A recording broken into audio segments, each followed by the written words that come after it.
Report breaking. Chelakkara seat മുസ്ലിം ലീഗിന് കൈമാറുന്നതിനെതിരെ പ്രതിഷേധവുമായി കോൺഗ്രസിലെ പ്രാദേശിക നേതാക്കൾ. ചേലക്കര സീറ്റ് കൈമാറരുത് എന്ന വള്ളത്തോൾ നഗർ ബ്ലോക്ക് പ്രസിഡന്റ് ഷാനവാസ് പ്രതികരിച്ചു. ചേലക്കര കോൺഗ്രസിന് വിജയസാധ്യതയുള്ള സീറ്റാണ്. ചേലക്കര ലീഗിന് കൈമാറരുതെന്ന് ആവശ്യപ്പെട്ട് KPCCക്ക് കത്ത് നൽകുമെന്നും ഷാനവാസ് പ്രതികരിച്ചു. പക്ഷെ ഒരു തെറ്റായ തീരുമാനമാണ് അത്. കാരണം കോൺഗ്രസ് ഇപ്പോൾ വലിയ തിരിച്ചുവരവിലാണ്. ചേലക്കരയിൽ വലിയ വിജയസാധ്യതയുണ്ട്. വെറും 10,000 വോട്ടിന് മാത്രമാണ് ഇപ്പോൾ പുറകിലേക്ക് പോയിട്ടുള്ളൂ. അത് ഈ ത്രിതല പഞ്ചായത്ത് കഴിഞ്ഞപ്പോൾ അത് 7,000-ഓളം എത്തി നിൽക്കുകയാണ്. അപ്പോൾ കോൺഗ്രസ് പ്രവർത്തകർ വളരെ ആവേശത്തിൽ നിൽക്കുന്ന സമയത്ത് ഇത്തരത്തിലുള്ള വെച്ചുമാറൽ സീറ്റുകൾ വെച്ചുമാറി അതിൽ ചേലക്കരയെ പിടിച്ചിട്ടുന്നത് പ്രാദേശിക വികാരത്തെ കൂടി ഉൾക്കൊള്ളണം എന്നാണ് ശക്തമായിട്ടുള്ള തീരുമാനം. ജേസൺ ചാമോളപ്പിൽ വിവരങ്ങളുമായി. ജേസൺ, ചേലക്കര സംബന്ധിച്ചൊരു അന്തിമ തീരുമാനത്തിലേക്ക് മുന്നണി എത്തിയിട്ടുണ്ടോ? ലീഗിന് കൈമാറരുത് എന്ന പ്രാദേശിക കോൺഗ്രസ് നേതാക്കൾ ശക്തിയുക്തം വാദിക്കുകയാണ്. ഇപ്പോൾ കത്തയച്ചു എന്നാണോ പറയുന്നത്?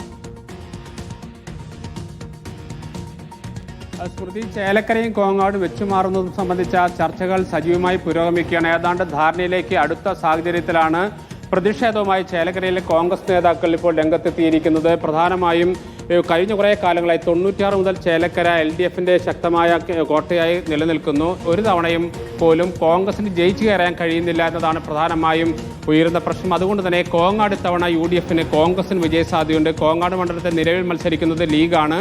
അത് വെച്ചുമാറിയാൽ വലിയ വിജയസാധ്യതയുണ്ടെന്ന കണക്കൂട്ടിലാണ് ഇത്തരമൊരു ചർച്ച പുരോഗമിച്ചത്. ഏതായാലും അത് അന്തിമ തീരുമാനത്തിലേക്ക് എത്തുന്നു. ഇതിനിടയിലാണ് ഇപ്പോൾ പ്രതിഷേധമായി കോൺഗ്രസ് നേതാക്കൾ വരുന്നത്. സംബന്ധിച്ച് KPCCക്ക് പരാതി നൽകുമെന്ന് അവർ വ്യക്തമാക്കിയിട്ടുണ്ട്. പ്രാദേശിക വികാരം കണക്കിലെടുത്ത് മാത്രമേ ഇത്തരത്തിലുള്ള തീരുമാനത്തിലേക്ക് പോകാൻ പാടൂ എന്നതാണ് പ്രധാനമായും ഉന്നയിക്കുന്ന കാര്യം. വലിയ വിജയസാധ്യത കഴിഞ്ഞ കാലത്തിൽ വ്യത്യസ്തമായി LDFന്റെ സ്വാധീനം കുറഞ്ഞു വരുന്നു എന്നതാണ് കോൺഗ്രസ് നേതാക്കൾ ഇതിനായി ചൂണ്ടിക്കാണിക്കുന്ന പ്രധാനപ്പെട്ട കാര്യം. ഏതായാലും തെരഞ്ഞെടുപ്പ് അടുത്തു വരുന്ന പശ്ചാത്തലത്തിൽ ചേലക്കരയിൽ ഒരു ഏറ്റുമുട്ടൽ പാർട്ടി നേതാക്കളും അതുപോലെ തന്നെ പ്രാദേശിക നേതൃത്വം തമ്മിൽ ഉണ്ടാകുമെന്നതാണ് ഏവരും കാത്തിരിക്കുന്നത്.